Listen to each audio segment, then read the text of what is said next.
another one of his bullshit beer reviews. Bit comfy, could be here sometime, who knows. Today is Thursday the 13th of October, and in big news, Lidl have dropped their new craft beer festival. When it's gone, it's gone. I don't know what they call them anymore, to be fair. They're just every now and then they seem to be getting more frequent. Into Lidl, not Lidl's, people pull me up and calling it Lidl's. Yeah, so they've dropped another one in. Thank you. I put a video out this morning that I recorded last night. Luckily, I popped into Lidl last night and they had the vast majority of the new beers. Thank you ever so much to David Thompson, the northern correspondent for Scotland Wonders World, who alerted me to the fact last week that Lidl, not Lidl's, were bringing out a new one of these beer drops. Now, there's stuff in there that we've all seen before, things like DIPA, Thornbridge Cocoa Wonderland, which I've picked two up for one because she's not very well. Excuse me. There's a strawberry milkshake IPA that my mate Dan, I'm hoping, is going to review for us. Saves me doing it because I don't fancy it. So he's going to take a look at that for me. We've all sorts. There's a video, a couple of the two that really, three that stuck out for me. There's a black IPA from Loch Lomond that's stuck in my fridge. Oh, not stuck in the fridge. I've stuck it in the fridge. I mean, it's going to be released at some point. You've got this one, which I'm going to do. I'm going to do two in a row, and that'll be me for the evening. So this one for 71 Brewing Company, and that's a Big Drifter West Coast IPA. And we all know that I like, we should do by now, that I like a West Coast IPA. And this one stood out for me as well. And this is by Stewart Brewing up in Edinburgh. I know they're up in Edinburgh because it says it on there.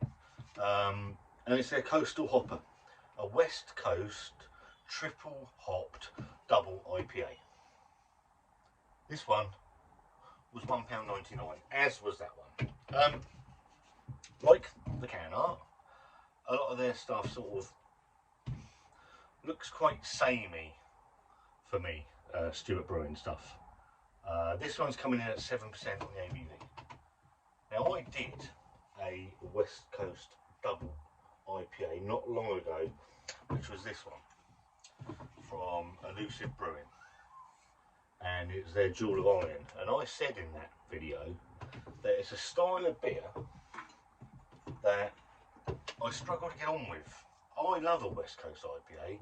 I'm not a massive fan of a West Coast double IPA.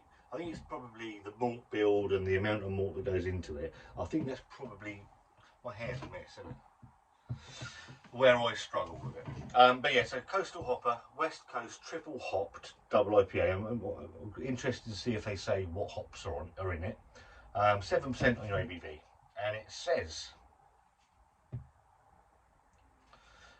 all a full flavoured, big hitting West Coast double IPA, a big pithy bitterness, trademark pine, citrus peel, black pepper and dark hop flavours dominate our take on this classic style. So it's £1.79 in your local Lidl as we speak.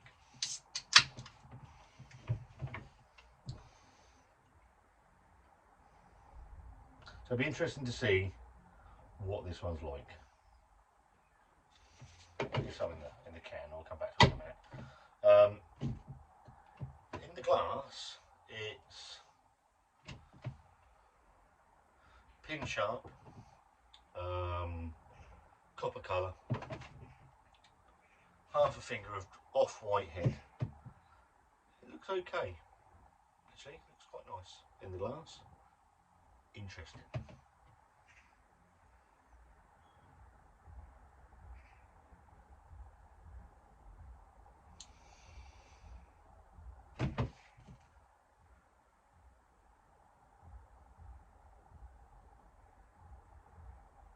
You're picking up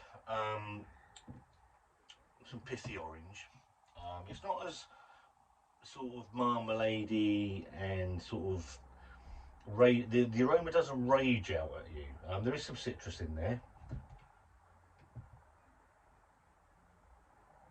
I'm not picking up a huge amount of pine.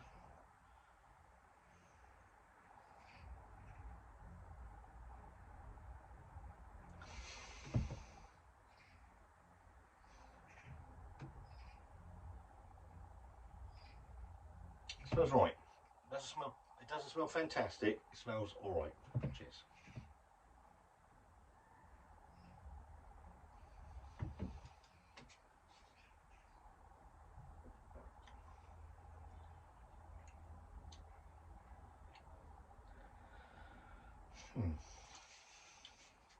There is a pepperiness to it.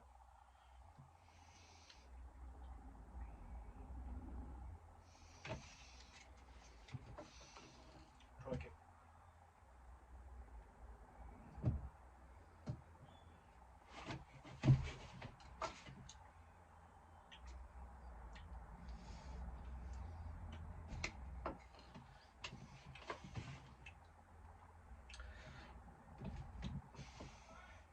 Quite thin. In fact, for being a 7%, it's very thin. There's an astringent bitterness running through it more than a hoppy pine resin flavour, mouthfeel.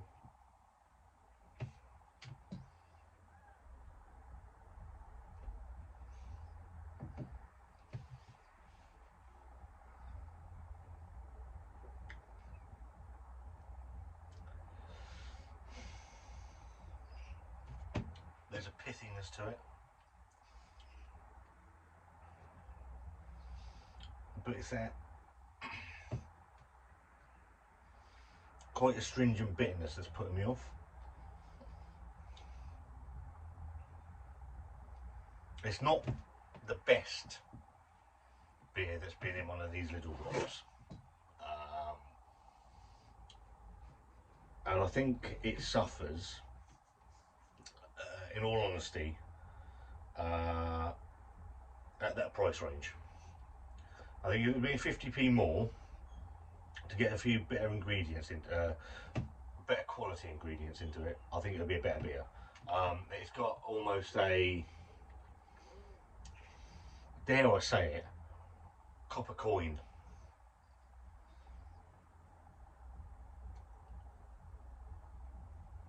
flavour to it.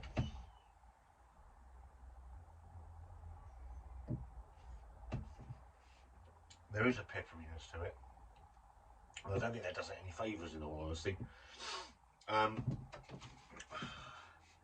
Triple hopped double IPA, West Coast triple hopped double IPA. I get where they're going with the West Coast side of it. It doesn't work for me. It's for me. It's just not.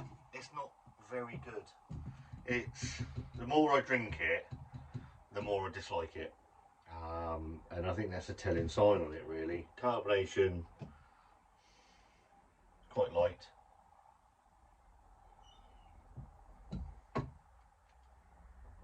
I was complaining beforehand about these West Coast double IPAs. I struggle with, same as a triple IPA, struggle slightly with the amount of malt, and obviously if you're really in the mood for that, it suffers the other way. There's not enough malt in that, I don't think, and it's lacking in body. It's just not there, which is sad, really, because I was looking forward to that one. And people might disagree with me. At the end of the day, beer is subjective. You can only sort of sip and comment on the can that you actually buy. $1.99. Coastal Hopper from Stewart Brewing in Edinburgh, Scotland. It's not for me. Sorry, apologise. Yeah, it's just not for me. I'm going to give it... Would I buy it again? No. I'm going to give it a thumbs down. Yeah, that's my opinion for what it's worth. I'm going to open up the other one now, see if that's any better. Coastal Hopper, West Coast triple IPA, triple hopped double IPA from Lidl, currently in there. It's not for me, I'm afraid. I've had better beers. It doesn't do anything really badly. There is a sort of slightly metallic copper coin tang to it that's really off-putting. So yeah, it's not for me. If you've tried it, then let me know. If you haven't, pop out and buy one. I might be wrong. I'll go and watch some other beer reviews. No doubt going to pick some of these up, and they might disagree with me as well. But yeah, not for me. So you can't win on. If you like this video, fly, go away. Give it a thumbs up. If you don't, give it a thumbs down. It's absolutely fine. There's a subscribe button if you're new here and you like the content. And me and Wanda, we'll see you very soon.